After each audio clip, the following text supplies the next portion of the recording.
The broadcast is now starting. All attendees are in listen-only mode. Hello and welcome to the ABCs of College Navigation, supporting attainment of degrees and credentials. My name is Jim Torrance. I'm going to be your moderator today of the Insight Center for Community Economic Development and the National Network of Sector Partners. And I'm joined in our offices in Oakland by my mostly silent partner in this, Laverne Gardner, who is going to be offering technical support. We have a superb panel today, and I'd like to introduce them now. I'll start with Rosanna Stevens, who is a policy analyst and project manager at Seattle Jobs Initiative, or SJI, which works to create opportunities for people to support themselves and their families through living wage careers. And her work is particularly focused on supporting low-income adults in returning to college, which makes her a particularly appropriate person to be talking today. And she's played a key role in developing some of the resources which we'll describe and share with you in a few moments. So, Rosanna, thank you so much for being on the webinar. Thank you. I also want to introduce Rosanna's colleague, David Kaz. David is the Director of Policy and Development at Seattle Jobs Initiative, where he has worked since 2004, and he oversees the agency's innovation policy and planning arm, which is focused on increasing the number of low-income residents who enter and complete education and training pathways that culminate in at least a one-year post-secondary credential and lead to jobs that pay a living wage. So I know that David's been instrumental in raising the issue of college attainment within the region and in helping to develop the work that we're going to be hearing about. So David, thank you for your participation on this webinar. Sure, great to be here. Thanks. Next, I'll introduce Monica Cheng. Monica is a college navigator at Seattle Goodwill Industries, and she has on-the-ground experience with all of the things that we're going to be talking about. So in addition to teaching Community College 101, she works with potential community college students to navigate the enrollment process, explore training options, find funding, make education plans, and advocate for themselves. You know, Seattle Goodwill has a history of providing free job training for low-income communities, and this is clearly an important part of their strategy. So, Monica, thank you for being on the webinar. Thanks for having me. And last, but certainly not least, I want to introduce Dawn Kinder. Dawn is Program Manager in Workforce Education at Bellevue College, and in her office, she focuses on providing high-touch advising, access to resources and funding for low-income students on campus. And like Monica, Dawn has direct experience helping low-income individuals access and complete college credentials and degrees. And so we're really thrilled to have you with us too, Dawn. Thank you. Thanks for having me. So in case this is your first webinar, I want to cover just a few basics.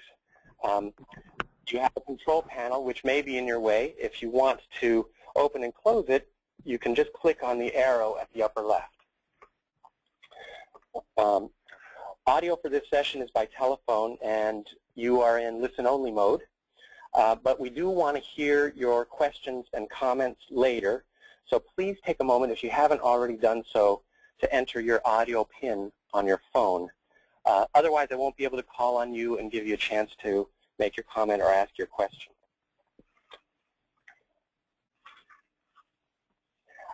You can let me know if you have a question or comment in two ways. The first and probably most efficient is to send me your question through the questions pane of the control panel. And we may get lots of questions, so please don't wait. As our panelists are speaking and questions occur, go ahead and send me those questions. That way I'll know when to call on you. And I'll generally respond and let you know when our next break will be. We've built in periodic spaces for questions and comments because we really do want to have this be as interactive a session as possible. You can also let me know you have a question or technical difficulty by raising your hand. And I think move a few more forward. There it is. So if you raise your hand, I will send you a message asking you if I can help. So I want to be sure to mention that this session is being recorded, and that links to the recording, the slideshows, and other materials that come up during the session will be sent to you after the webinar. So don't feel like you have to frantically scribble everything down. We will send you resources after the fact. Next slide. So I do want to say a few words about the Insight Center for Community Economic Development, where I work, and the National Network of Sector Partners Initiative, which is where I focus most of my efforts, and why we're interested in today's topic. The Insight Center is a national nonprofit research, consulting, and policy group that develops, promotes, and builds policy support for innovative solutions to help low-income communities become and remain economically secure. And Insight was one of the first organizations nationally to define and promote the sectoral employment model, or the model of sector initiative, that has since become a mainstream and leading-edge approach to organizing workforce and economic development efforts. So a sector initiative is a regional, industry-focused, partnership-based approach, and it's been rigorously proven through a random assignment study that was conducted by public-private ventures to significantly increase the earnings of low-income individuals who participate as compared to randomly selected controls. So it's proven, it's effective, it's something that we are deeply invested in, and we think that folks around the country can benefit from, and we've increasingly seen adopted as mainstream or best practice. Next slide. There are a few characteristics of sector initiatives here, but the ones I want to focus on are the last two. And in particular, I want to flag that sector initiatives are particularly good at creating new pathways into good jobs for low-wage workers or low-income people. And the way that they often do that is by helping workers and job seekers build their skills, and particularly to build the skills that industries need, that employers in target industry need. So the approach benefits both the workers and the employers. They're win-win. And often, as a result, structural barriers to those workers gaining skills are identified and addressed. And the ways they might be addressed include some of what we're going to hear about today. I'll flag a few other promising and effective practices that you may already be aware of for helping low-skilled individuals gain skills. One is there's been a lot of work on looking at community college and CBO partnerships, and these partnerships often do many of the things that we'll hear about today. The community college sometimes has resources that the CBO sometimes has resources that the community college doesn't have to provide the kinds of supports that low-income participants or participants with barriers may not be able to provide. Capital Idea in Austin, Project Quest in San Antonio, JVS in San Francisco, where I used to work, and the Training Futures Initiative, which is a partnership between Northern Virginia Family Services and Northern Virginia Community College, are some great examples of these kinds of partnerships. And I think some of you may be from those partnerships, and I encourage you to contribute your own experiences during this call. But there are also work-based learning models, such as those used by the District 1199C Training Fund in Philadelphia, or Humility of Mary Health Systems in Ohio. There are career pathways programs and particularly bridge programs that help participants gain the prerequisite skills in order to succeed in occupational skills training. And integrated learning models that don't separate out developmental education from occupational skills training, but instead combine them. And Washington State's I-BEST model is a national model that many are adapting and adopting for bringing developmental skills training into the same classroom as occupational skills training. So if one of these is a topic of interest for you, I would encourage you please to let us know. And the best way you can do that is at the end of this webinar to complete a brief evaluation. And there's a space there for you to identify other topics that would be of interest to you. So it should take less than a minute to complete. But believe me, we take them very seriously. We look at them every time. And it does make a difference in how we plan our future webinars. So without further ado, I want to turn to our panel. And I will turn it over, I think, to David. David, are you going to kick things off for us? Yeah, I'll kick things off. Thanks, Jim. Let's get to the title slide here. Well, thanks, everybody, for joining us. We're always glad for the opportunity to share what we've been working on, and we'd like to thank Jim and the Insight Center for putting this webinar together. Before Rosanna, Monica, and Don dive into the specifics of our work on college and career navigation, I'd like to spend just a few minutes providing some context for how this work fits into the broader picture of what SGI is trying to accomplish, as well as the process we've used to advance our work developing navigation best practices and tools. Next slide. And the next slide. One more slide. One back. We're looking at SGI's mission slide, I think, is the one we want. So just a little bit about SGI. We were launched in 1996 as a program of the City of Seattle as part of the Annie Casey Foundation's Jobs Initiative, which had the goal of strengthening families by helping low-income adults via training and placement in living wage careers. We are a workforce intermediary, so we partner with CBOs and community colleges to run our training programs.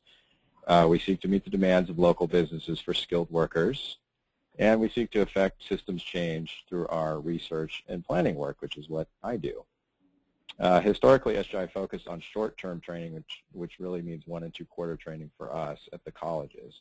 And this has had good results. Participants placed through the strategy of earned annual wage bumps of between $5,000 to $10,000 a year. But over the past few years, SGI has increasingly focused at both the program and systems levels on helping more low-income residents attain longer-term college credentials, so 1- and 2-year college credentials, to better meet the demands of the labor market for more skills and to increase opportunities for people to obtain a living wage. Next slide.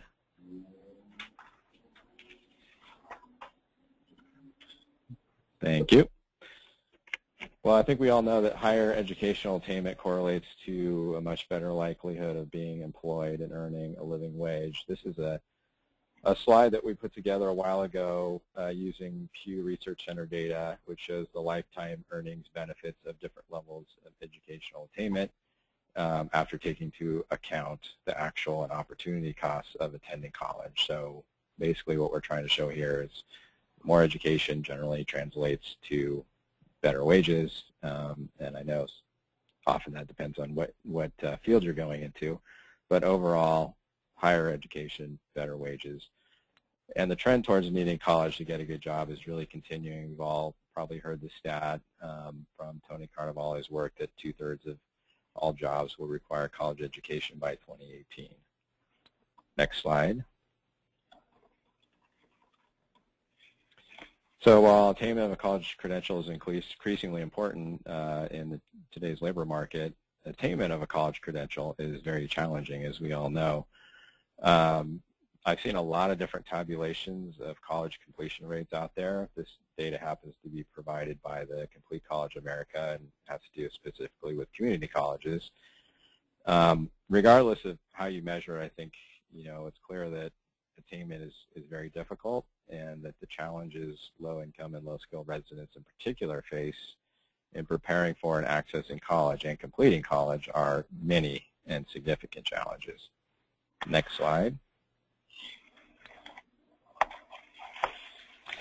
So given these set of circumstances, meaning people need more and more skills and education to get a living wage job, yet it's very challenging for people to complete college, SGI really set out to answer the question of what can the community do, working with the help of colleges, to begin to tackle some of these challenges people face.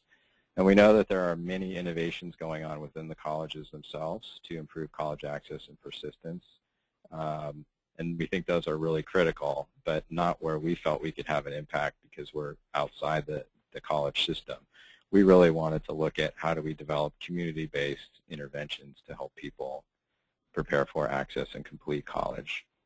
So the strategy we used in answering the question of what can the community do has been one of adaptive leadership, and that really means that we, SGI, knew that we couldn't ourselves necessarily come up with all the answers, but what we could do is provide the space, the leadership, and the support for community experts like Dawn and Monica and others to come together, take ownership of the process, and work collaboratively to identify the specific challenges that low-income residents face in accessing and completing college, and to work together to identify and develop community-based solutions for these challenges, solutions which we came to identify as part of college and career navigation. Next slide, please. So we first started this work around college and career navigation back in 2008 when we convened a peer learning group, which consisted of almost 20 leaders from local CBOs and community colleges that met regularly to ask and begin to answer the question of what we could work on together to make it easier for low-income residents to prepare for, enroll in, and persist in community college. And we included on this slide a link to a report that we wrote on the work of the peer learning group, really documenting both the process of that group and the outcomes they achieved, that you can link to on our website, and I think it provides a really interesting case study for this type of collaborative effort. Next slide, please.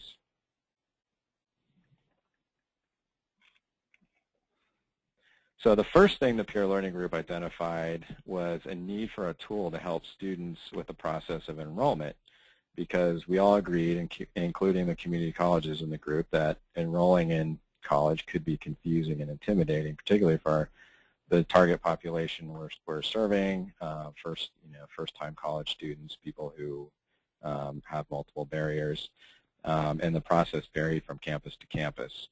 So the peer learning group worked with SGI to create what we call the Dance Steps to College Enrollment, or the Dance Steps tool, which we completed and published a couple of years ago. I won't talk too much about this unless you have specific questions, but the tool really distills down the process of enrollment in college into 5 basic steps that are common across all the campuses here, and kind of maps out where someone should go on the different campuses to complete each of these steps. So you can see the little inserts there, one for each college that actually show the campus map. They also provide general tips and contact information. So this is something that a student would have in hand, and they could go to the college and actually follow the steps. In the spring of 2011, we started working on the ABC's Guide to College Navigation, which is what we're really talking about today. Now, the guide was developed just as the concept of the college and career navigator was really emerging here in Seattle. Excuse me. And the navigator is really someone who's working in the community, whose primary focus is on helping low-income residents navigate through the college system to secure a college credential. And the community really identified a need to kind of capture how this work was being done for the benefit of the broader community, so we could all learn from one another. The information in the guide really draws on the expertise that existed in limited places in the community on college and career navigation, along with significant input from the community colleges, outside research, and best practices that SGI and our partners were learning from running our own college attainment program. So that's how the information that you'll hear coming up really got produced and brought together. So that's really the background behind it. I want to see if there are any questions on that sort of context setting before I turn it over to a more detailed look with Rosanna. So I will encourage folks to submit their questions. I'm sure that you will as we get deeper into some of the nuts and bolts. And you still have a moment as I am going to ask you, David, a question myself. I'd love to learn more about the process of bringing together that peer learning group. What was it that brought folks from those different walks of the education world and the workforce development world together to talk about this issue of how better to support participants in attaining degrees and credentials? Right. That's a good question. Well, we frequently were crossing paths with each other, and we were sort of having a lot of instances where a single college would be partnering with a single CBO and learning a lot about how you do this work. And we kind of learn about that just in a haphazard fashion when we got together at other forums and things that people were producing. So there was a lot of interest out there. And so we really just took a leadership role at SGI in bringing together a lot of the individuals at both colleges and CBOs that were already either doing the work of college navigation. They may not have been calling it that, but they were actually somewhat involved in it at least. And just providing an opportunity for everyone who was interested in that topic to come together and talk things through. And we were all sort of working on the same challenge, from different perspectives. From a community's perspective, obviously we're wanting people to get better jobs and wages, and so to do that, a lot of times we were trying to help them navigate through the colleges. The colleges were working with the same population, often the community colleges, and they were challenged with helping provide supports for people so that they could get through while strapped with some limited resources, which limited the ability to provide sort of the one-on-one support.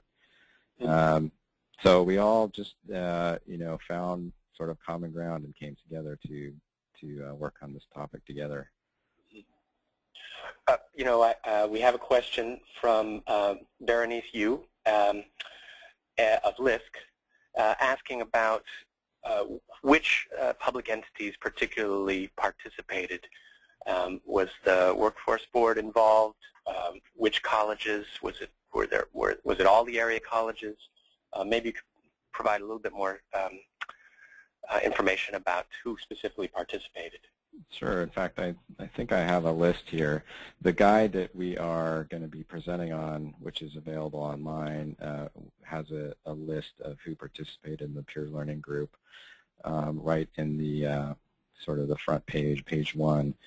But the public entities were the City of Seattle, particularly the Office of Economic Development, which is our primary funder. They're very interested in the topic, obviously. King County was also involved. We involved the King County, or I should say Greater Seattle area colleges. So there's 3 primary colleges in Seattle. Certainly we involved Bellevue, Shoreline, which is just north of Seattle, Highline, which is just south of Seattle. I'm trying to think who else I'm missing. I think those are the primary colleges. And several CBOs as well. It sounds very inclusive and include both a number of the colleges or maybe all of the major colleges in the area as well as the public workforce system. Right. Yep. I forgot to mention that they were also involved. Okay. I've got one other question. It's from Amy Sherman of the Council for Adult and Experiential Learning. I think it might be a quick one. Amy, are you there? I can't talk, though. Can you hear me? Oh, yeah. Hello? We hear you. Okay. Oh, I just was curious because I know this is very intensive work. I just wondered, you mentioned, you may have already answered my question, but how you were funded to do the work, because this is not something that happens overnight and takes a lot of, it's an intermediary role. So I'm just curious to how you got funded. Right. Well, the work that we did to put together was actually funded primarily by our chief funder, again, the City of Seattle Office of Economic Development, underwriting the staff time that it took to bring this group together, document everything that was happening, and to create the tools, including the dance steps and the ABCs guide that you'll hear about. We also managed to get some private funding for convening. I think locally the Boeing Company is one of our funders. They were very interested in creating a systems-wide impact. So a lot of the agencies that were part of the peer learning group and that continue to be part of sort of a lot of the convening work that we do are agencies that they want to support anyway. So our pitch to them was, by funding this work, we're actually building the capacity of multiple community-based agencies to better serve their participants by helping them get to college and complete college. So that was the primary, and I think at one point we were able to offer stipends, Rosanna, is that true? Mm-hmm. In the initial years, yes, for the CBOs, for our CBO partners to attend for their time. Great, thank you. Thanks, Amy, for that question. We've got a lot more questions, but I think a lot of them have to do with some of the material that that you'll be covering. So I want to move on and give Rosanna a chance to start talking about what's in the guide and how college navigation actually works on the ground. So Rosanna, why don't you take it from here? Great. So we can go to the next slide, and in Jim's follow-up email, we'll be sure to provide a link so that you can access it online and be able to see it more live than just the snippets you'll get today. So essentially, the guide, as David noted, grew out of the work of the peer learning group, but it also grew out of the direct service experiences of some local nonprofits here. Seattle Goodwill had kind of piloted College 101 and navigation for their clients. We also have a funders collaborative that launched a College for Working Adults program here called Scale Up Washington. And then we have another organization called Seattle Education Access that does college navigation primarily for low-income, often homeless young adults. So through our peer learning experience, through talking with the folks that were doing this work, we recognized that there was a resource that was needed for community-based providers on how they could help better serve low-income adults in terms of navigating the community college system, which can often be a complex, multi-step, confusing experience for people who may have been out of school for quite a long time. It's the first time they're going to college. So we really wanted something that was focused for the community-based provider. We also wanted to organize it in a way that was sequential to the extent that you can do some of this navigation work sequentially. So it's organized in a way that reflects the typical steps that a navigator needs to take to get someone to and through college. I should say at the outset that we're really primarily focused on workforce education programs, both short and long-term programs. And in terms of the way the guide is organized, we really wanted it to be very practical and very how-to. Not everybody has time to sift through a lot of narratives, so we have different spotlights that focus on a specific topic like stress management with students or the different entry points at the community college, so whether it's adult basic education, workforce education, academic transfer. There's also resource listings in every section, and then there's also a helpful hint section, which is great because it gives you some things to consider or questions that you might want to ask on behalf of the student or the client that you're working with. And I think one of the most powerful pieces of the navigation guide is to read the student stories and how navigation actually impacted them and their ability to continue and come back and persist with school. So that's, in a nutshell, the ABCs of Navigation Guide. It is focused on Washington State, but I do think there are some central tenets in the guide that can actually have wider application for folks that are outside of Washington State. And I do want to give a lot of credit here to Monica and Dawn who participated in reviews and conversations and who shared their expertise and experience in terms of putting the guide together. So that is a summary of the guide. And now we're going to talk a little bit about the nuts and bolts of navigation, so we can move to the next slide. So we, in terms of thinking about navigation and in terms of, reflecting on Jim's earlier remarks about sector initiatives, we're kind of putting our eggs in the navigation basket right now. SJI is also a sector-focused organization, and while navigation is an emerging approach, we see a lot of value in what it can do to help students not just get to college, but stick with their training and actually complete and get that job on the back end. And part of the reason we're focusing on navigation is that we think that there's some common issues and barriers that students are experiencing. So nationally, we know that 2/3 of students arriving on community college campuses aren't prepared to take college-level coursework, and those that end up taking these remedial or developmental classes are less likely to complete. We also know that we have a somewhat leaky pipeline to the college system, so the percentage of 9th graders who actually graduate high school on time, then go to college, return, and graduate, and this is for both 2-year and 4-year institutions, and that graduation within 150% of program time, so that would be 3 years for an AA degree or 6 years for a BA degree, is about 20%. So we know that there's a need in the community to getting to the college door. And we know that folks can't do it on their own. They're balancing a lot of different things. If they end up in the wrong door, so if they end up having to take a placement test and they haven't taken math in 10 years, that can be a really daunting challenge. So navigation is really the response that we're using to help tackle and address some of these issues and barriers that we're seeing. And what I'd like to do now is turn it over to our expert navigators, Dawn and Monica, to really talk about the student needs and the barriers that they're seeing. So Dawn, do you want to start?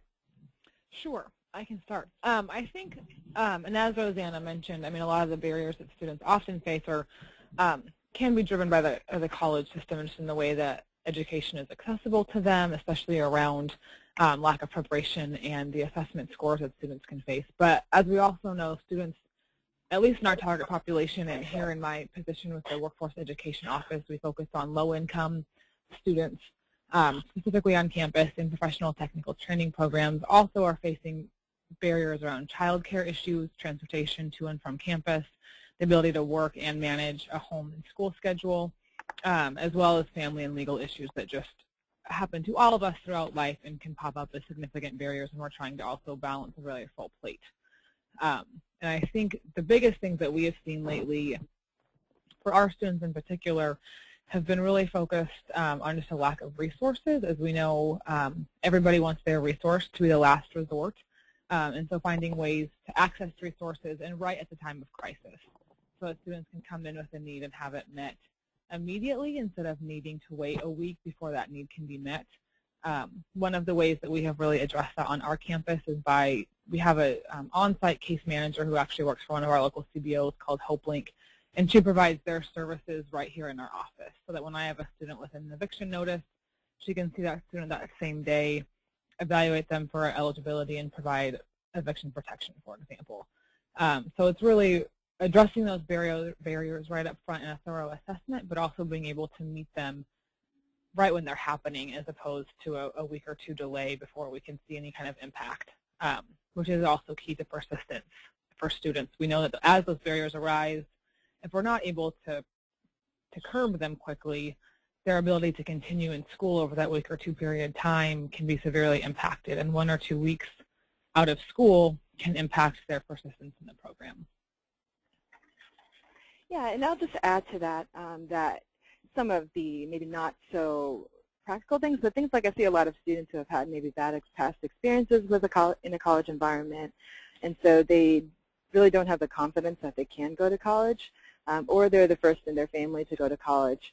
And so I do a lot of cheerleading, a lot of confidence building in my work, and a lot of just also I see a lack of awareness. Just students aren't aware that there are funding sources. There are more funding sources than they think. And there is a greater breadth of program options and support services available than they might have been aware of. And I see also students who have had a lot of times say that math is really not their thing, or they're really bad at math, and so they were maybe discouraged by previous experiences, or had taken a placement test at a college before and didn't do very well, and so that sort of led to some discouragement. And so a lot of we address a lot of those things through teaching students to be their own self-advocates, and things like perseverance skills and awareness of resources available. Great. I think that's a perfect segue to our next slide. So what is this concept of navigation that we've been talking about? And we've essentially kind of created these 4 buckets of work that Dawn and Monica were alluding to. So there's the inform piece, which is working with a student or a potential student and making the case for college. This is where that career exploration comes in. This is where the labor market information comes in. This is where you can use some messaging around the need for a credential or some education beyond high school, at least 1 year, to be able to gain a good foothold into the labor market. There's also the preparatory piece. So there's assessing a student in terms of what their needs and barriers and interests are. There's accessing those support services. So there's that case management kind of preparation, but then there's also the educational preparation that's going on. So it's thinking about the education planning, thinking about the opportunity cost of going back to school, kind of what, while it's a long-term investment in yourself, there are some things that you might need to sacrifice in the short term to get there. There's that persistence or perseverance piece that Monica was talking about, in which you're a cheerleader, you're an advocate, you're a coach, you're a friend, you're a mentor to your student to help them persist all the way through to completion. And at the same time that you're working with your students, you're also working with them to become their own advocate. And then finally, there's that completion piece. So it's revisiting career, it's doing the job readiness, thinking about the job placement, really helping someone get ready for work. Sometimes that transition from being a student to job can be really difficult, and it's often near the end. I know in our own programs, those last few weeks of the quarter tends to be where we see some self-sabotage and some self-doubt creep in with our students. So, you know, while these buckets are all leading to that living wage job, you can be kind of bouncing back and forth between these throughout your service with a navigator. So one of the things we really wanted to show here is that you're balancing a lot for the students, and you're helping them to balance a lot. And the navigator isn't just focused on helping somebody get the life skills and deal with the family issues that they may be facing, but they're also really focused on the education piece. And one of the really interesting discussions that we've had is there a distinction between case management and navigation? Can you put this all in one person who can blend back and forth between providing navigation services and case management? Do you parse it out between separate individuals? And so there's different models of doing that. In the SJI model, our navigators are doing both the case management and the navigation. But what I'd like to do here is have Dawn and Monica share their models of navigation in more detail. And after they do that, we can pause for some questions. So Monica, do you want to talk about the Goodwill model? Sure. So one of the unique things I've had the privilege of doing is being co-located on a college campus. So before I was doing that, I was at a CBO, and we were kind of working off campus with a bunch of different colleges. And our model is really student choice focused. So I'm a generalist. And what that kind of looks like is we have a College 101 class, and we work individually with students who go through the class and really let them pick which college they want to go to and which program they want to go to. We started out establishing partnerships with 3 area community colleges, and then sort of based on where students wanted to go, I just kind of would learn about those additional schools as they went along. So we have 2 main parts to that, to our direct work with students, and that is the 6-week Community College 101 class. The value we see in that is the cohort model, where they have a bunch of other students who are in a very similar boat as them and kind of can provide supports for and accountability for each other as they go through the process together.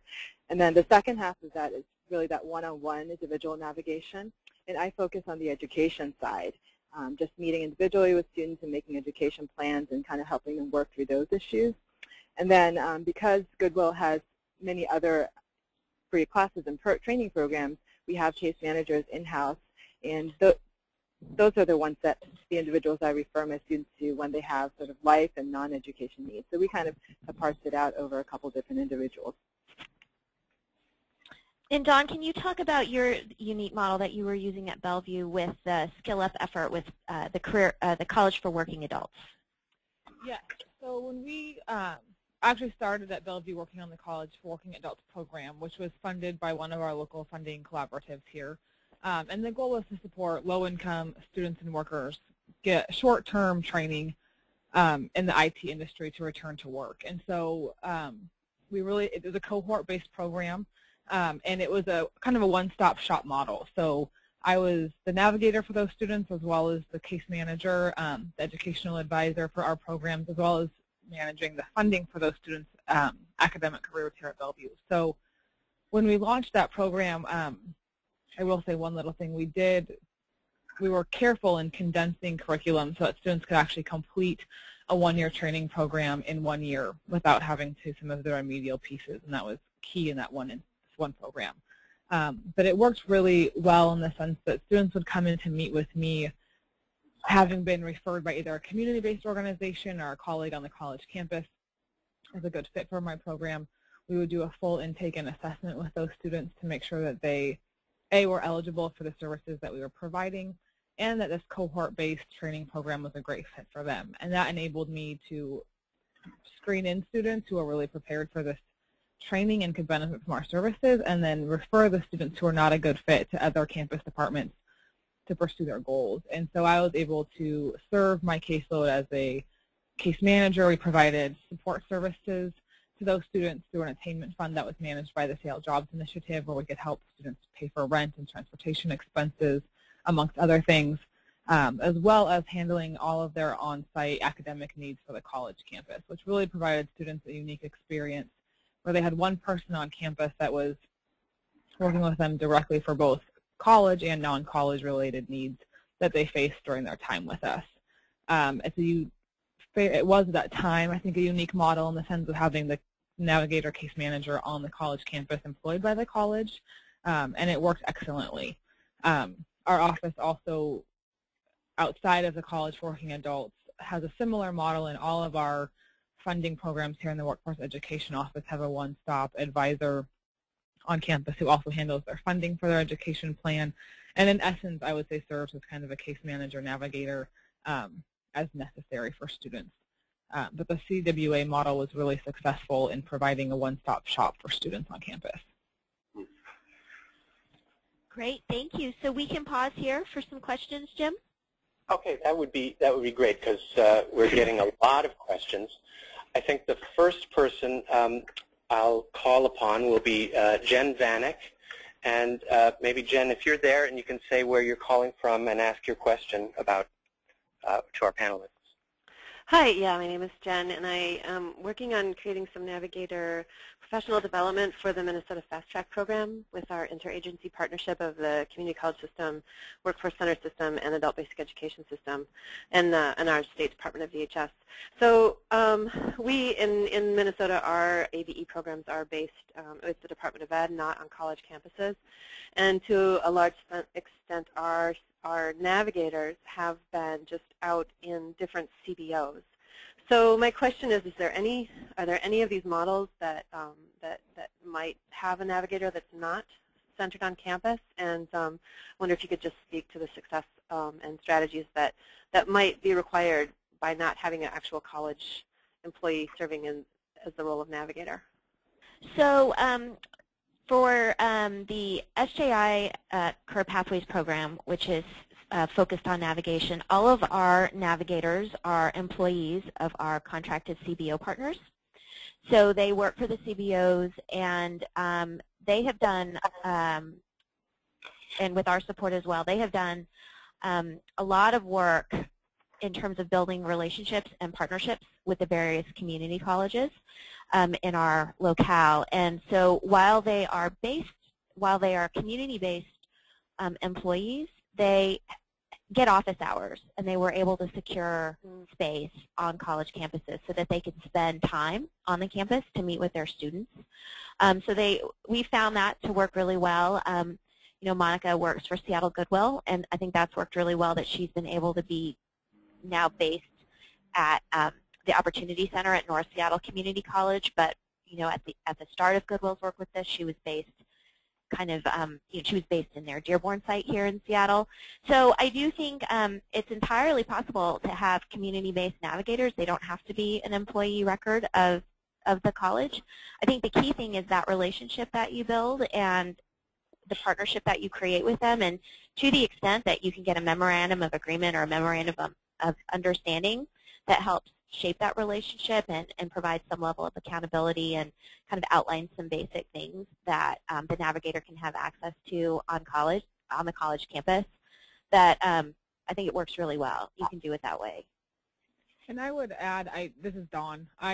Before being at Bellevue College, I worked for a local CBO called Youth Care here in Seattle doing navigation work. And it's definitely possible. It's just, the access to information, I think, is the difference. And so the more that you can invest in those relationships with your local community colleges as a navigator and help them understand what your agency's goals are surrounding the education for students and the hope that you have for the campus and participating in that is really important, because those relationships become really key in helping students access the information that they really need to be successful. That is harder to do from a CBO than at the college campus. And I think one of the key selling points is the student success piece. That we're really all about the student success. The colleges want to see their students graduate. We want to see students graduate and get to those jobs. So I think that's a good selling point. And I also think what helps streamline that relationship building is where you start building that relationship on campus. And for our work, where we've been most successful is starting with the workforce education departments or the professional technical departments, and that's really been our key access point. We're trying to expand our reach and our relationships, but that for us has been the key place to start. Monica, you had something to add as well, I think. Oh yeah, I was just going to add that there's an advantage to this for the student in terms of working with students due to being a CBO employee, especially for those ones who have had not so positive experiences in the past. And so there's that thing. And then it also does just take a lot more. I'll piggyback on the relationships thing. It takes a lot more legwork to not be on site to build those relationships where the colleges know who you are. But it is very, very much possible, and it's what I did for most of the time that I've been doing navigation. Well, thanks for that great question, Jen. And it sounds like the work that you're doing is really aligned with this, and maybe you'll be able to use the guide that's been developed. I definitely plan on looking at it. Thanks.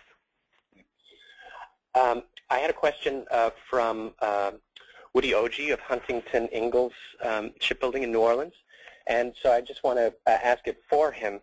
And it's basically about what types of students can benefit from college navigation. Is this primarily for those enrolling in credit courses or non-credit courses or two-year degree courses? Is there, what's the focus, or what's the best application of the College Navigator model? I would love for Monica and Dawn to chime in on this. I think navigation can be used across the board. It can be used for students doing academic transfer to four-year. It could be used to get through pre-college coursework. I think in terms of our work, we're really focused on low-income adults at the 200% federal poverty level, and we're also focused on in the SJI model, I should say, we're focused on 4 specific sectors. So short-term and long-term professional technical programs in healthcare, automotive, business information technology, and manufacturing.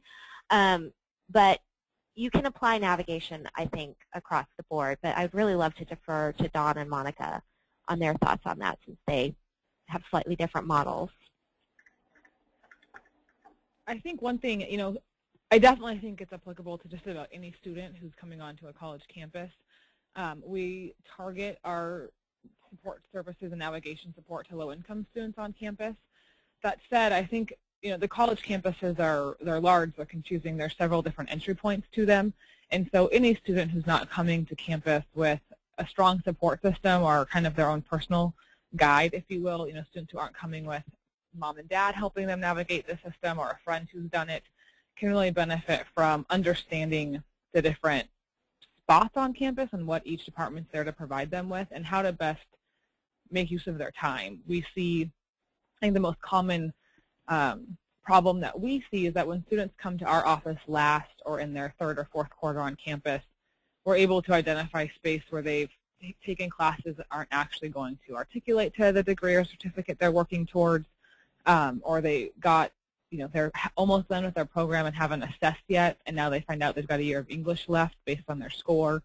And so anybody who's coming onto the college campus looking for an effective and efficient way to complete their degree or certificate and move on to the next step can benefit from navigation, regardless of the demographic. I think it's really focused right now on low-income students because they tend to have fewer supports as they come and arrive on campus. But regardless of the student's educational goal, I think navigation is a huge tool in helping them be efficient and really well informed. It's hard to do your best work on campus as a student when you're not fully informed of all the resources and options available for you, and I think navigation helps not only prepare students for college, but also get them as supported and involved on campus as possible. Great. I'll let one more person ask a question. I want to acknowledge that we have lots and lots of questions. Hopefully we'll cover some of the topics that are raised as we go forward. I also do want to say that a number of you have asked the question of how is this work funded? And that is something we plan to get to. I'll just flag that for our panelists to think about, how college navigation is funded and how much it costs to provide college navigation. But let me turn now to Lisa Getch. I hope that's how I pronounce your last name, and if not, please correct me, and if you could say where you're calling from. Are you there? Yes, thank you, Jim. This is Lisa Getch. I'm Director of Workforce Development at Kent State University in Northeast Ohio. And I was questioning or curious to see if your program has integrated or utilized the Bridges Out of Poverty or Community Circles series and processes to help all of your partners, whether they're from community-based organizations or within the college campuses themselves, to help them better understand and serve low-income adults, being able to recognize some of the unique barriers and challenges of those coming from generational poverty? That's a great question, and for our program, no, we haven't, but I know that the Career Pathways work that's taken place in Arkansas, that they've incorporated that for their career pathways and with their college partners and their community-based partners.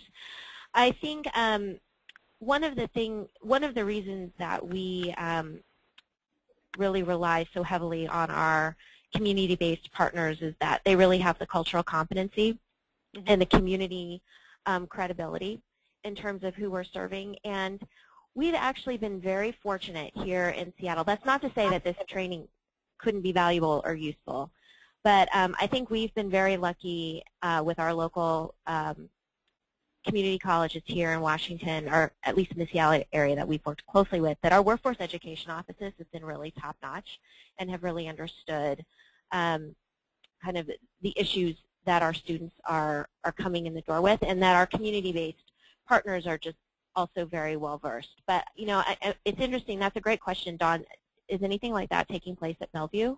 Or Monica, do you know of any efforts like that underway at North, given the Opportunity Center being there? I don't know of anything specifically related to that.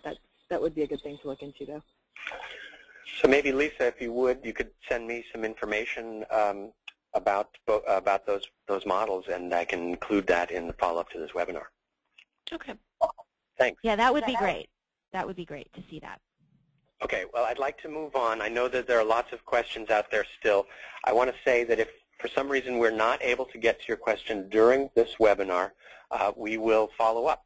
And our panelists have said they'd be willing to share information offline as well. So, but we will do our best to get to them.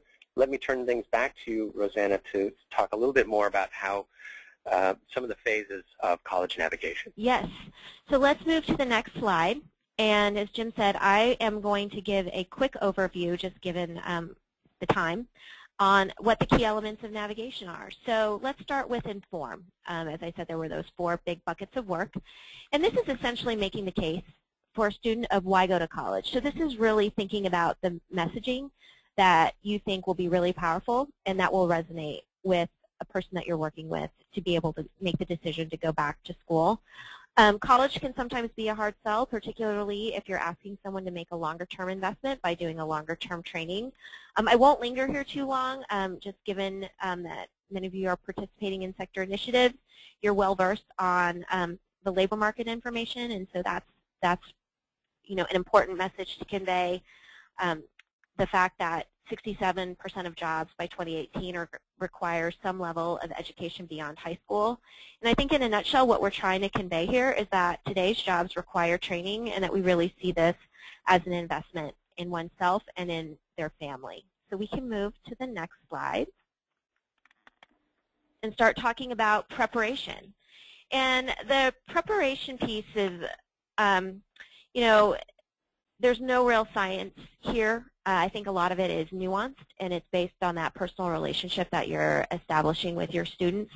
And essentially what you're doing in this assessment phase is really getting to know your student, getting to know what their needs are, what their skill levels are, thinking about their barriers in career, the goals that they have for their career, the goals that they have for their families, thinking about figuring out how to kind of suss out their level of motivation to complete a training, looking at their previous work experience and how that's applicable or maybe not applicable to what they want to do. And I think one of the key things that you start doing the assessment phase is really helping folks to set realistic expectations about going back to school. It's rigorous, some of the coursework. It's hard to balance family and work. And so these are all things that are taken into account during the assessment phase. And then we'll move to the next slide. And once you complete your assessment, it's really about the planning. And there's that life planning, so thinking about how you're going to provide support services, the budget for getting through one's education, thinking about the types of support that you have in your life, the types of positive support that you have, and maybe there's some detractors in your circle that you're going to need to manage, how you're going to manage stress, understanding what your stressors are. There's that career planning piece, so what are you good at, what are you interested in, how does that line up with where the jobs are. And it's not just about those hard skills, but what are employer expectations, what are those softer skills that employers are expecting of you, as well as the importance of networking. I mean, we live in an age now with social media, which can be a friend or foe depending on how we use it, so thinking about the networking piece. And then there's the education piece. So it's not just picking your program. There's a lot that goes into picking your program.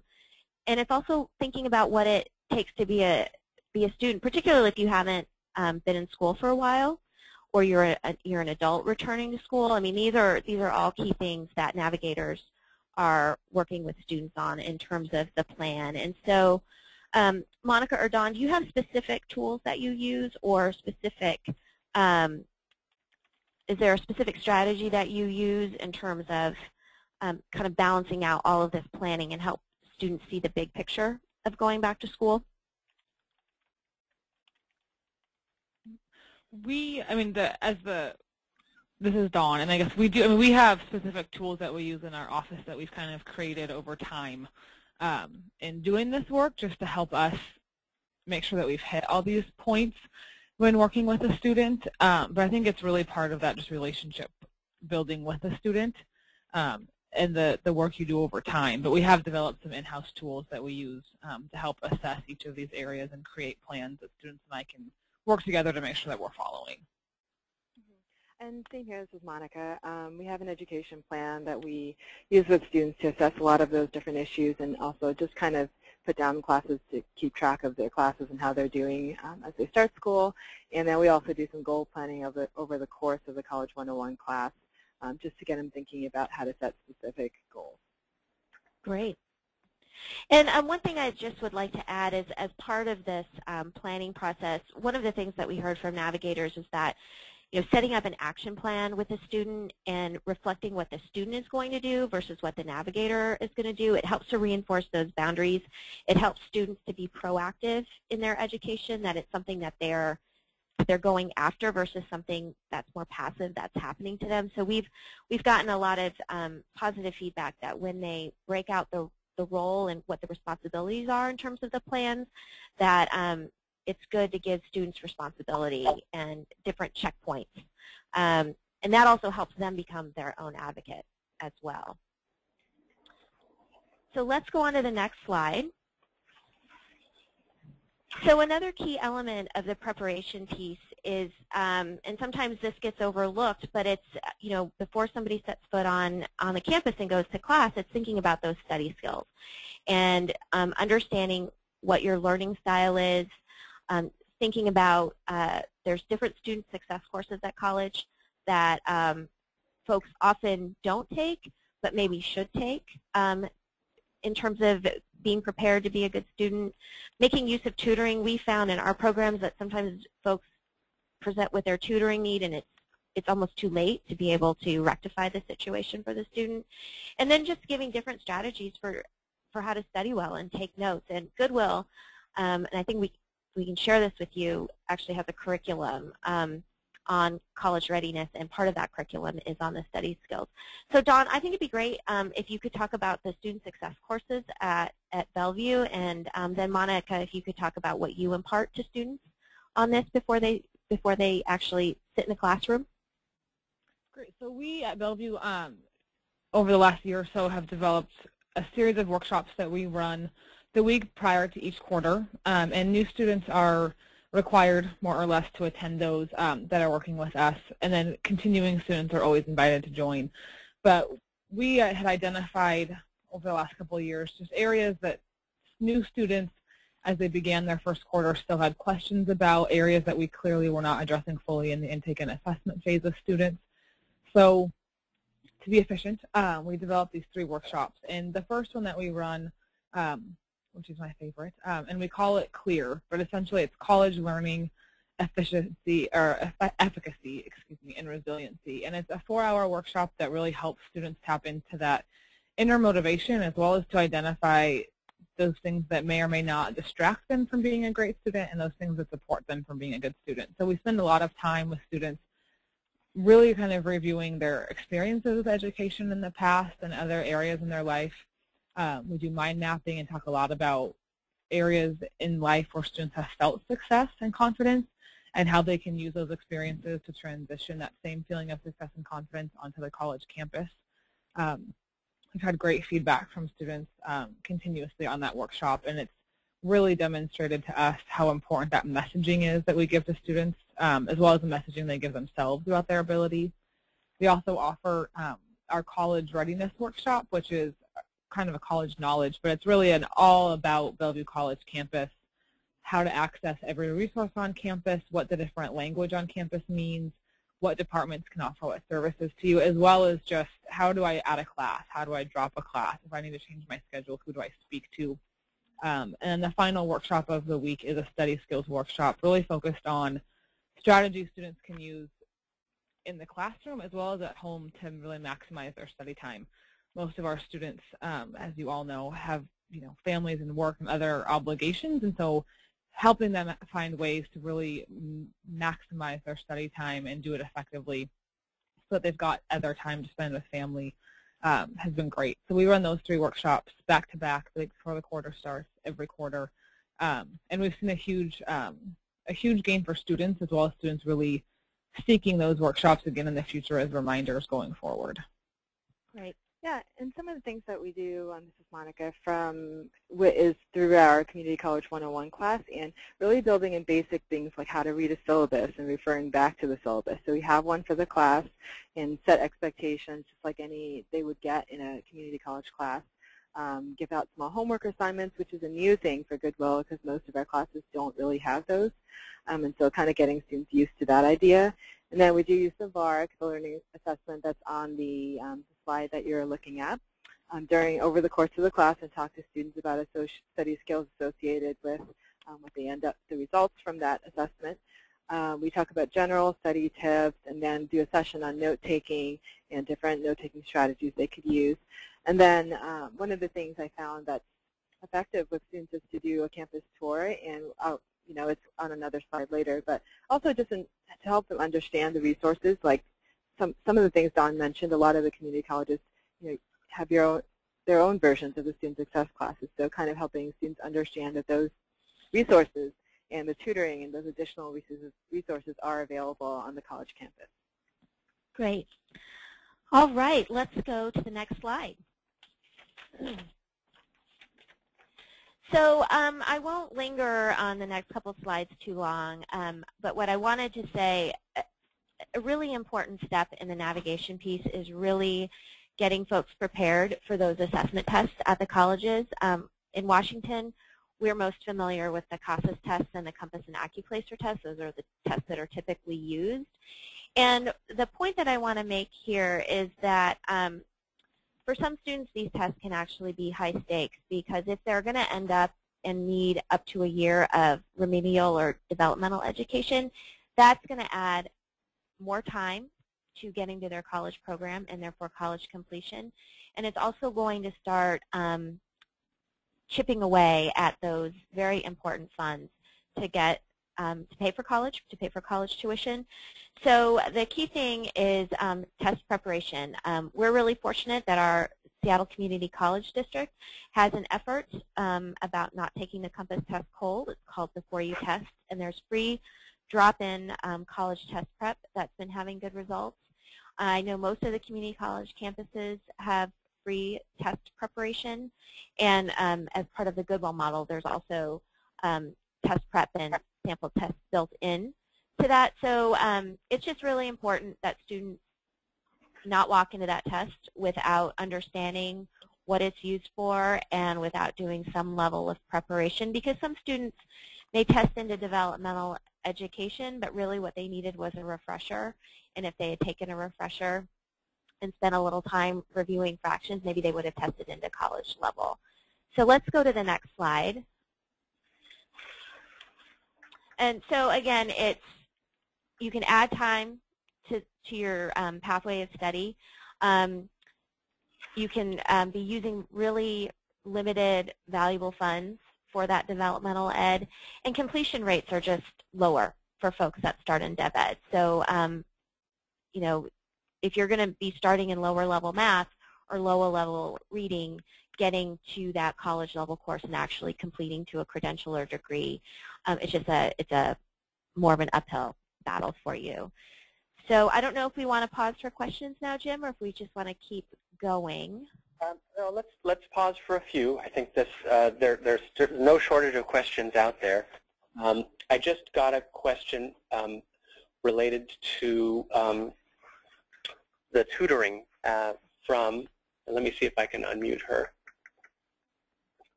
I can't, so I'll have to ask your question, and I hope I'm pronouncing your name correctly. Lysan Sito.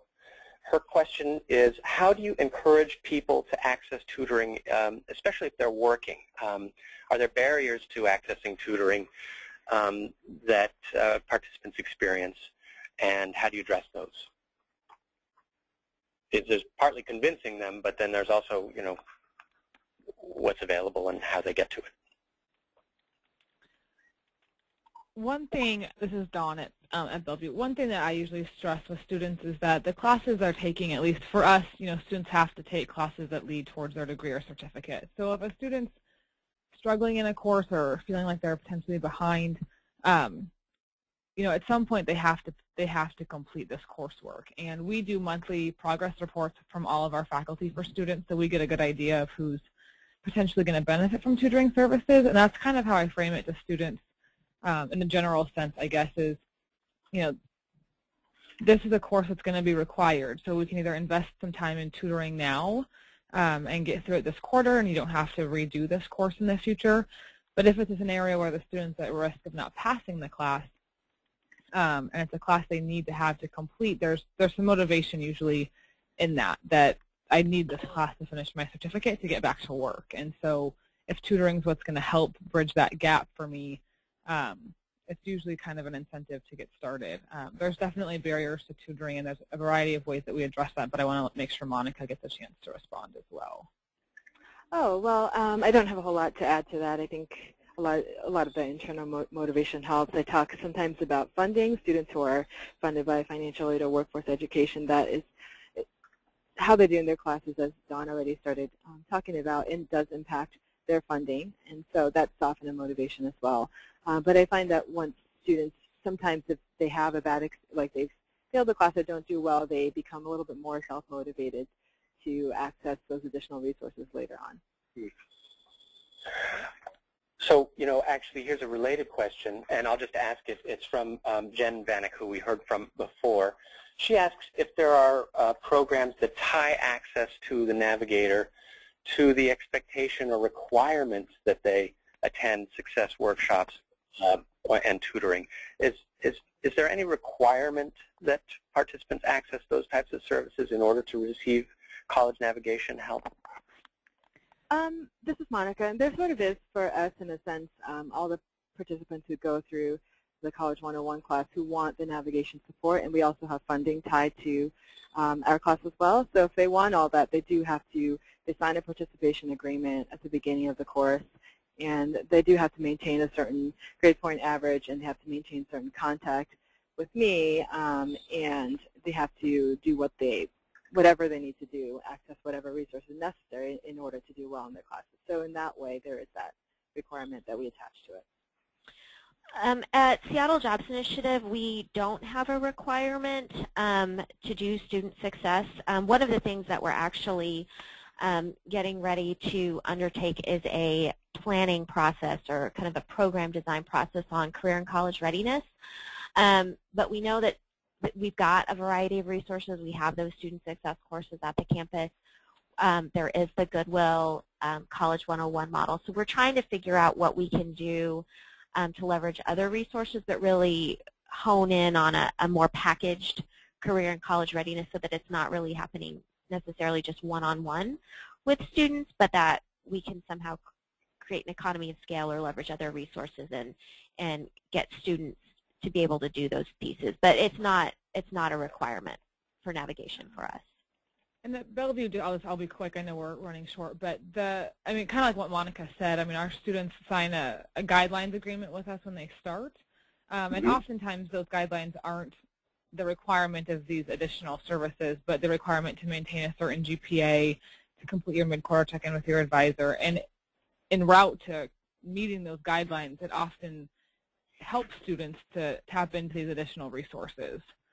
So it's kind of a roundabout mandatoriness, if you will. Got it. Before we move on, I want to acknowledge that, Monica, I think you need to leave us shortly. Is that right? Mm-hmm. Okay, so thank you so much for being part of this. And, we'll finish without you, but we really appreciate your being part of this today. Sure, and I'll hang out for a couple more minutes. Okay, great. I think the last question before we move on is some folks have asked about whether any of the student success curricula are in fact available, or if not, whether you're aware of other relevant curricula or resources. So all of our Goodwill Community College 101 curriculum is available online for free to everyone to access, lesson plans and handouts. And the way you do that is, I think, Jim, I don't know if you want to just send out a link. I will. Okay, and yeah. there's a link, and I'll send that over to Jim, and he can send that out. And we just ask that you fill out a short usage survey so we know how you're planning on using the curriculum, and then you can have full access to everything on the website. That's a wonderful resource, and I'll include a link to that in the webinar, as well as the request that people fill out that survey. And we don't have, to my knowledge at least, all of our curriculum has just been done in-house. I can check in with my supervisor and see how accessible that is and get back to the group. Okay. Well, thank you for that. Great. Okay. Rosanna, why don't I let you continue? Yeah. So let's go on to the next slide. And here, just given the very limited information I have on who's on the call today, I won't spend a lot of time here as well. But, that preparation piece is really, it's not just the local demand and the labor market data, but really working with your potential student or your client on taking an assessment and an inventory to kind of gauge your aptitude and interest. And the Goodwill College 101 has a section on this, and there's an interesting tool that they use for that. So we can go on to program selection, because I think that's a little an important topic for us to talk about a little bit more in depth. So we can go to the next slide. Great. So when thinking about program selection, sometimes the choice of program is really going to be dictated by what a person's interested in, what their career interested in, and where that training is going to be. But in some cases, that training can exist in multiple college campuses. And so it's important to sit with a student and think about there's some other considerations beyond geography and kind of availability. And one is what we call time to completion. So if a program is only offered in the fall, it's kind of a lockstep program, meaning if you miss out on that fall date, you're going to have to wait a year before you can start again. Other programs start every quarter. We found that summer quarter has just a limited menu of classes that are available. And also, what are the prereqs required? So healthcare tends to be pretty rigorous, and so the healthcare pathways might have a lot of requirements. And then coming back to the assessment testing with the cut scores, some professional technical programs you don't necessarily need to have college level math or reading, but others you do. And if it's a really popular program, it's good to understand if there's a wait list or an instructor signature that's required.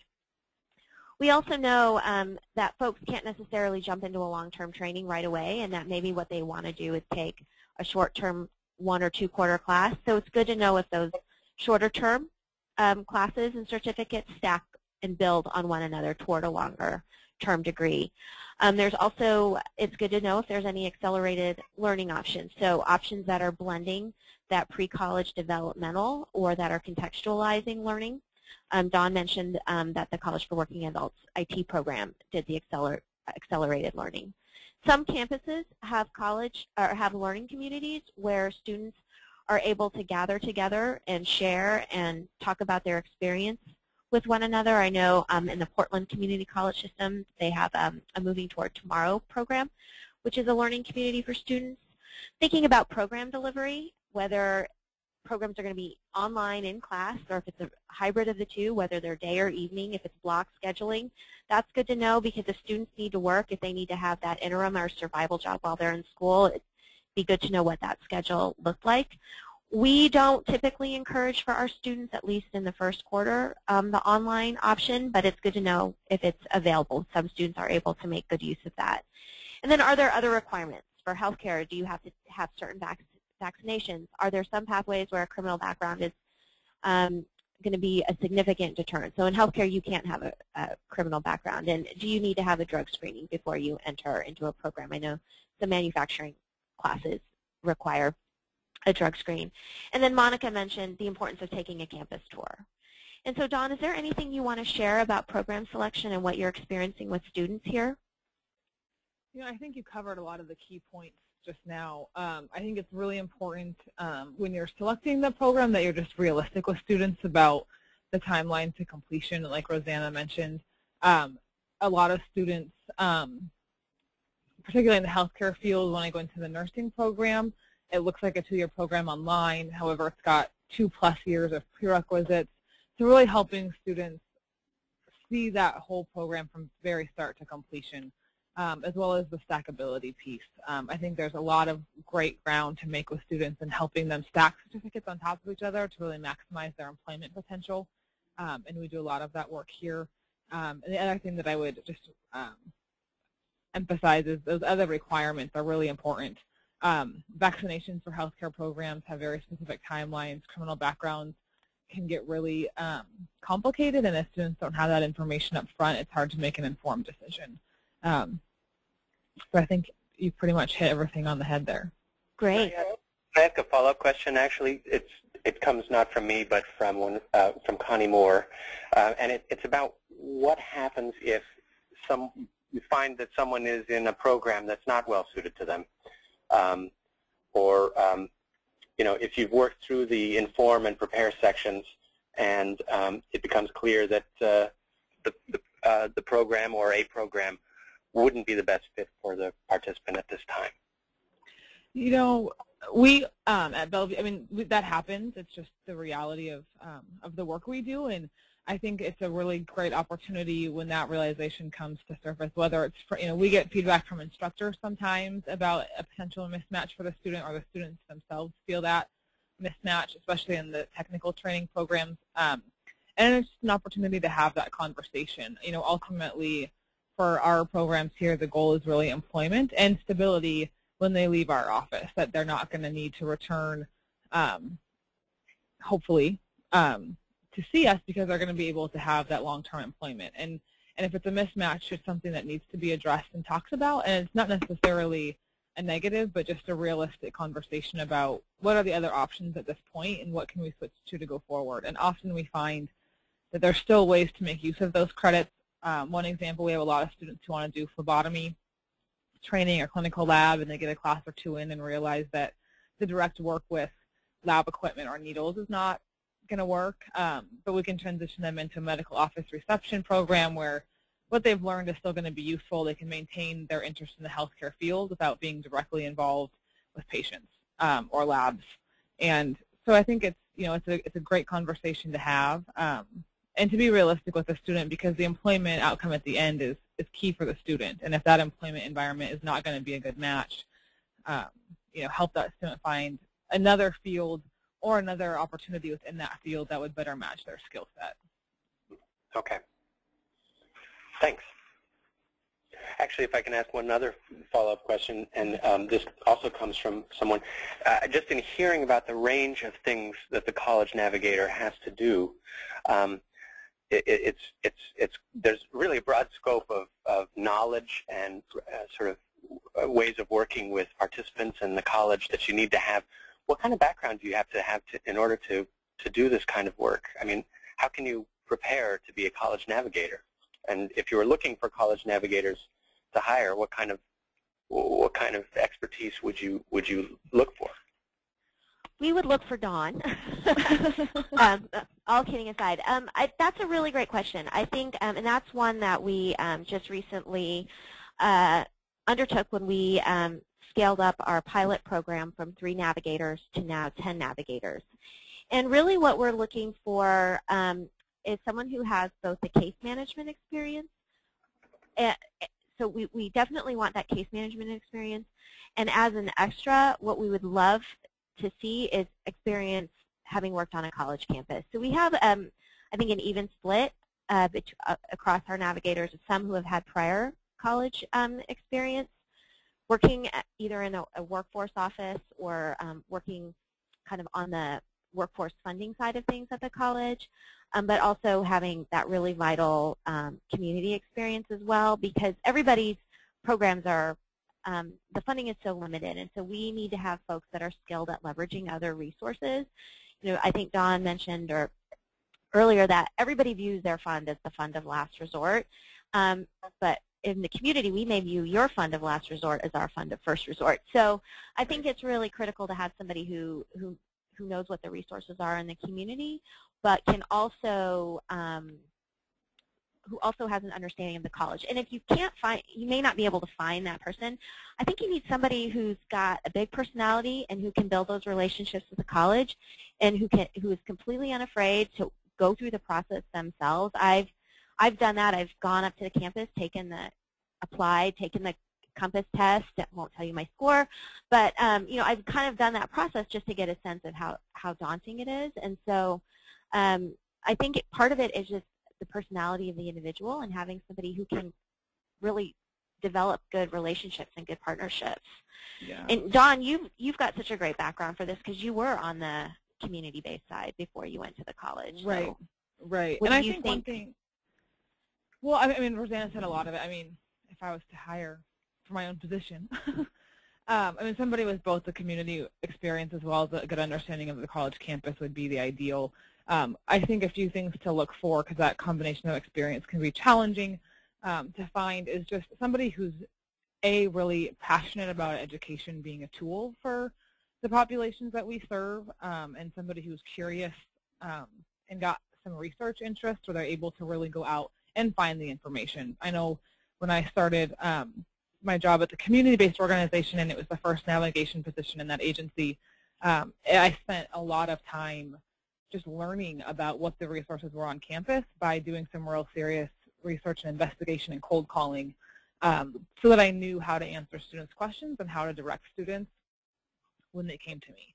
And so, if you can't find somebody with that combination of experience, somebody who's got the skills to be a great case manager and work directly with our students and their barriers and be aware of the barriers they face, but also somebody who's passionate about education and prepared to go do the research and the cold calling and relationship building, like Rosanna said. That's really key. That's really key. Okay, well, I know I've slowed us down, but that question was from Christina Hubbard, or at least a version of it. I think I asked a different version of it. But I know that there's interest in knowing what types of capacity are needed for this work. It certainly seemed like there's a broad range of expertise that needs to be brought to bear. So, Jim, I have a question for you. This is Rosanna. I'm wondering if we should skip to our slide on the things to consider about navigation as an approach, because I think the other information, and I'm just looking at the time, is pretty well laid out in the guide, and there's a lot of narrative about it, and this is where we're talking about the navigation model. Do you think that would be a good place for us to wrap up?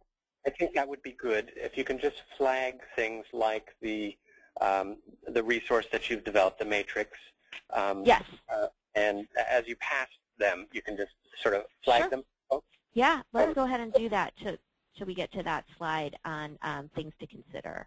Great. So SJI has created another tool around program selection that we call our program matrix, and when you get the link from Jim, we'll have a link to this as well. And really what we've done here is taken some key information about a variety of different programs in the 4 specific sectors. We've kind of pulled them all from the various college web pages and put them into one document so that it's easier to locate that information and you can use it as a discussion guide with your students. So that's essentially the program matrix. Okay. And then we can move on from there and skip to that dance step slide. And this is really just laying out the 5 key steps of getting into college, and that some of these things can be happening concurrently with one another. And we, again, will link to the actual guide. We can send that, as well as finding more of a descriptive narrative. But again, this is really pulling it all together. Everything that we've been talking about gets pulled together in this process. So we can move to the next slide. Funding for college is really complicated. I know that both Dawn and Monica are experts at braiding a variety of different resources together, and we talk a lot about this in the guide, but it's just really important if I were to impart 2 key things. Timing is everything in terms of braiding the funds, and really filling out that federal financial aid form and having students do that with some support, because it can be pretty complicated. And I think the next thing is in your region or within your community college system, really understanding what your workforce programs are and how they allocate those resources throughout the year. We find that things start to dry up by the spring quarter, and sometimes it's really hard to get funding for students in the summer quarter. And it's just good to know how you can kind of weave these different funding sources together to support a student across their academic pathway. So that's the key thing there around funding. And so we can skip to the next slide. I talked about that. Let's go to the next one after that on persistence. This is really that perseverance piece that that Monica was mentioning. It's how do you stay connected to your student, and how do you help them understand the steps that you're taking so that they can do it for themselves. We all have limited resources. We can't do high-touch services across the board. So the persistence piece is really kind of being that blend of advocate, mentor, coach, cheerleader, friend, and figuring out what's the best way to stay in contact with your student. And then I think we can skip over the career navigation piece because we've talked about that, and let's go to the things to consider slide. So in terms of process, David mentioned that we had our peer learning group that helped us think a lot about these tools. But for those of you that are interested in doing this, we're happy to answer more questions. But thinking about your model, whether it's sector-based or whether it's student choice, do you want your navigator to be based in the community? Is there capacity in the college to have this role be based there? Is navigation going to be an entirely new role for you, or is it going to be a new skill where you have existing case management staff that you would like for them to be able to do this? I know with the Goodwill model, they created a new role based on what they wanted to achieve. It's good to figure out what the problem is that you're trying to address. Is it completion? Is it meeting the labor market? Is it both? I think there's probably a variety of things where navigation, particularly with sector initiatives, can be very helpful. It's good to kind of, at the outset, talk about your outcomes. In terms of the funding, all of our programs are a mix of, I know with Goodwill, they're a social enterprise, so it's their store revenue and it's foundation funding that funds their work. Dawn with Skill Up, it was foundation funding primarily, I think, for your College for Working Adults.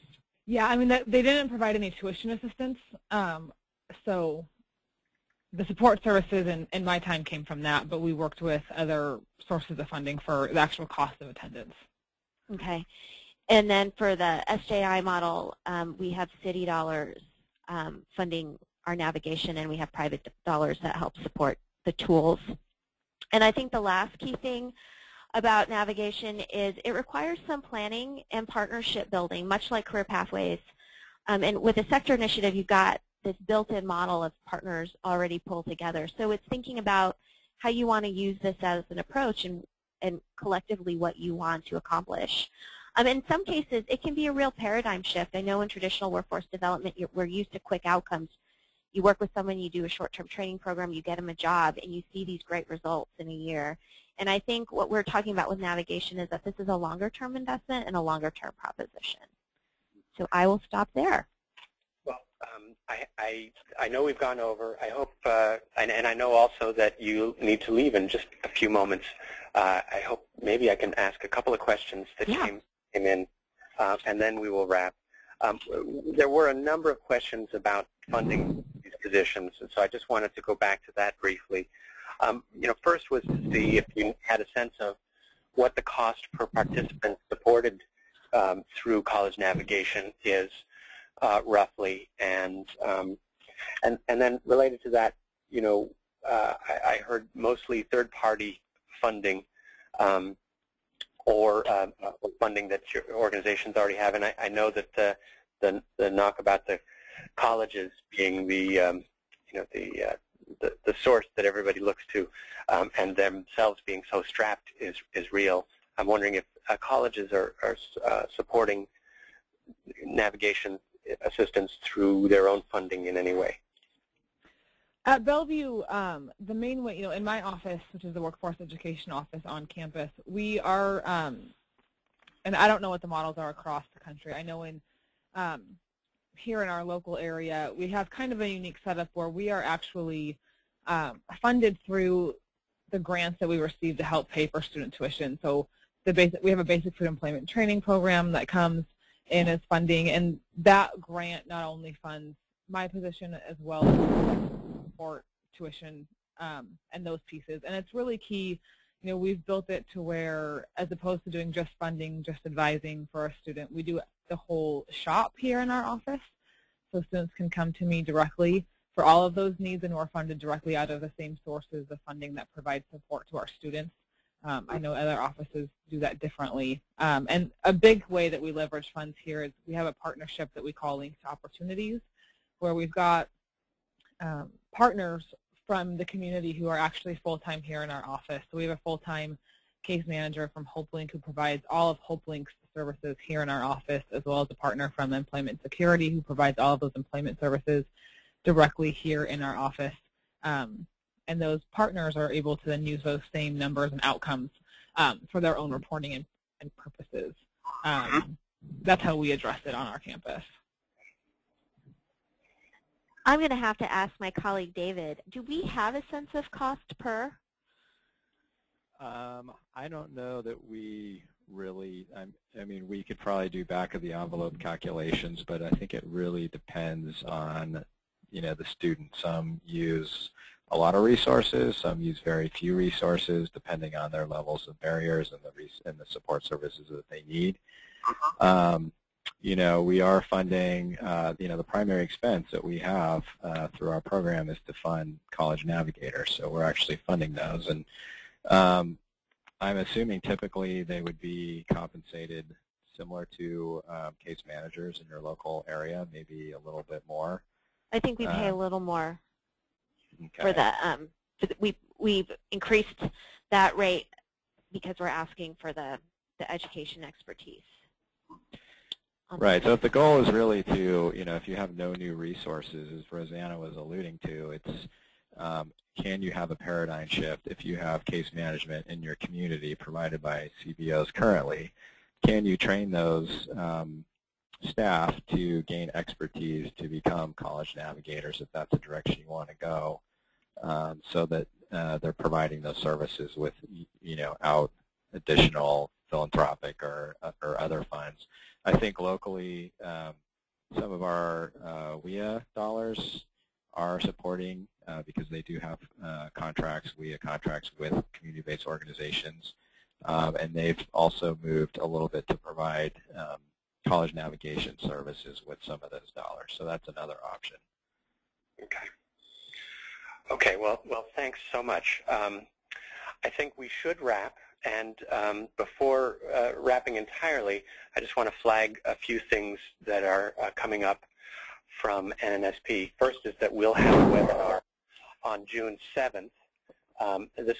This one is about using a sector approach to help mature workers get good jobs. We've done some work with partners in San Diego on identifying the needs and interests of older adults in employment, and also talking with folks in the healthcare sector about their interest in hiring older adults.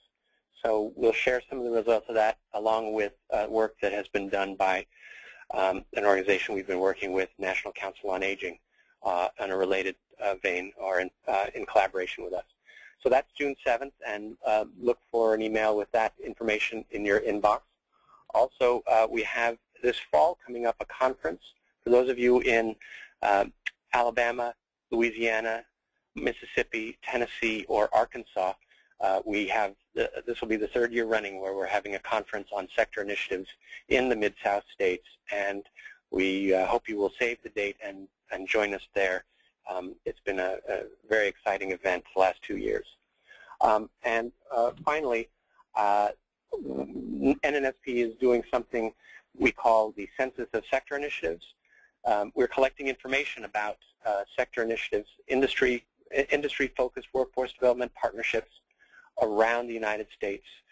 We believe there are at least 1,000 of those around the country, and we would like to get a more accurate count and also to get information that can be shared with the field. So if you haven't already, please do contribute information about your sector initiative to the census. And the survey link will also qualify you for a raffle for a $100 gift certificate.